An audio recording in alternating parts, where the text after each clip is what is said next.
Kamusta mga kaibigan? Welcome to JoshFriends, where faith meets friendship and inspiration is always within reach. Ako po si Father Migs Ramirez, and as we step into another year together, I'm so glad you're here with us. For those just joining us, think of this as your spiritual tambayan, a place where we gather to share stories of faith through the amazing collection from JESCOM exclusives, Stories of Faith. Whether you're a long-time listener or this is your first time here, tuloy po kayo. Part na kayo ng barkada namin. Each episode, we invite friends of the Jesuits to share something special from the JESCOM Exclusives library. Readings from our books, song lyrics turned into poetry, and words that might be exactly what your heart needs to hear today. So, sit back, relax, and let's dive into another episode of heartwarming stories and uplifting messages. Are you ready? Let's go! The most spiritually exhausted people I know, they work in ministry. And we don't talk about that enough. I'm Jovanni Chua, Assistant Campus Minister for Student Formation at Sacred Heart School, Ateneo de Cebu. And before that title, I am a husband and a father of two. My daughter is 12, my son is 7. And between the two of them and a school full of students, my days are, let's just say, full.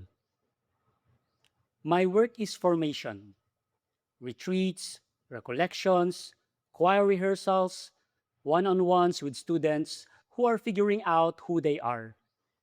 I walk with people. That's the job description, more or less. But here's what the job description doesn't include: the moments when you're the one who needs walking with. There's a kind of tiredness that doesn't show up in your body. It shows in how you lead worship on a Sunday and you're going through all the right motions: right key, right tempo, right cues. Pero wala kang nararamdaman. You're singing about mercy and you can't quite touch it. Hindi ka mapakali, but you don't know why. I've had those seasons more than once. And what I've learned, not from a retreat talk, but from just giving it, is that the distance you feel from God during those times is rarely punishment.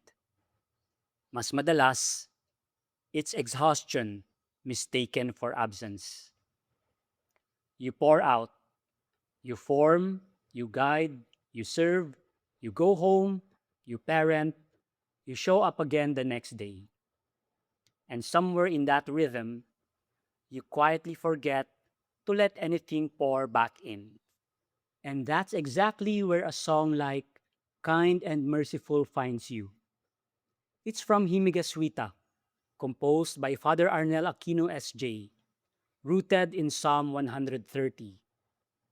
If you've been part of any Jesuit formation community, chances are you've sung this or heard it sung in a chapel that smelled like old wood and candle wax. The refrain is simple: the Lord is kind and merciful, slow to anger and rich in compassion. Simple. But when you've been running on empty, when you've given your best, and your best still feels like it wasn't enough, simple is exactly what you need to hear. Our God forgives our sins and heals our pain. He redeems us all from ruin and from shame. Ruin and shame. Malayo yun sa language na ginagamit natin sa formation talks. We tend to soften things, spaces for growth, areas of development. But the psalm goes straight there. Ruin, shame, and then redemption. Not because you've cleaned yourself up first. Rather, that's just who God is. This fourth week of Easter, The reflection centers on restoration, about the disciples who were scattered, broken, bewildered. Not just sad, broken as a community. And the resurrection didn't just bring Jesus back, it brought them back to each other, to mission, to life. That's the part that gets me, as someone who works in formation. We talk about resurrection as an event, as a theological fact, but the experience of resurrection in everyday life looks a lot more like waking up and choosing to show up again. After a retreat that felt flat, after a student who didn't respond the way you hoped, after a night when you came home too tired to be the father you wanted to be, you will not always chide. Your anger wanes. And despite our sin, your goodness never fades. That line is not just consolation. For me, it's permission. Permission to not have it all together. Permission to lead imperfectly, to parent imperfectly, and to trust that the goodness underneath this work, hindi ito depende sa performance ko. Now, for those of you who are in choirs, worship teams, or nasa formation community, kayo na gumagamit ng music, I want to be practical for a second. Because there's a difference between knowing a song and being able to bring a song somewhere. Kind and merciful is the kind of peace na hindi ka lang bibigyan ng rason para umawit. Bibigyan ka ng rason para magdasal. When you have a choir that's not just performing, but actually praying through what they're singing, something shifts in the room. Nararamdaman ng mga tao. Hindi ka lang naririnig. Nararamdaman ka.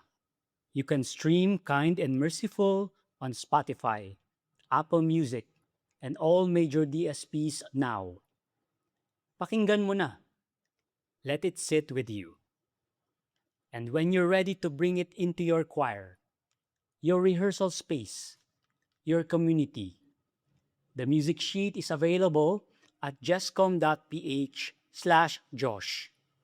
Arranged, ready to print, ready to use. Not just for performance, but for formation. Because there's a real difference between a choir that sings a song and a choir that prays through one. Yung una, maganda. Yung pangalawa, yun na yung punto. I think about my own kids sometimes. My 12-year-old is at the age where she's starting to ask real questions about faith, about the world, about why things are the way they are. And my 7-year-old, he just sings anything, everything, without thinking about whether he sounds good or not. And honestly, my 7-year-old is closer to the point. For like the heavens are far above the earth, your love towers boundless above your people, and for your mighty hands, compassion flows to your children, whom you made and deeply know. Whom you made and deeply know. That's the anchor. Hindi lang ikaw ang naghahanap. You are already known, already held. The work of Easter isn't convincing God to come back to you. It's remembering that God never left. This week, wherever you are in your faith, whether you're the one leading the recollection or the one in the back of the room who almost didn't show up, the invitation is the same. Don't just hear the song. Sing it. Let your community sing it. Stream Kind and Merciful by Himiga Suita on Spotify, Apple Music, and all major DSPs. Get the music sheet at jescom.ph/Josh. And while you're there, check out Jescom exclusives. Books that don't just inspire you to reflect, but move you to act. Because this season isn't just about believing in resurrection, it's about living like it's real. The Lord is kind and merciful, slow to anger, rich in compassion. Maniwala tayo dun, kahit sa mga araw na mahirap maniwala. Maraming salamat po mga kaibigan. I hope the words we shared resonated with you and gave you something beautiful to carry into your week. Remember, the full book, song, or resource we featured today, along with so many other inspiring materials, can be found at JustCom Exclusives Stories of Faith. And before we go, I want to remind you, in this journey of faith, hindi ka nag-iisa. We are all in this together, growing and discovering God's love in every conversation, every story, and every moment. Ito po si Father Migs Ramirez, and until we meet again, paalam at ingat mga kaibigan.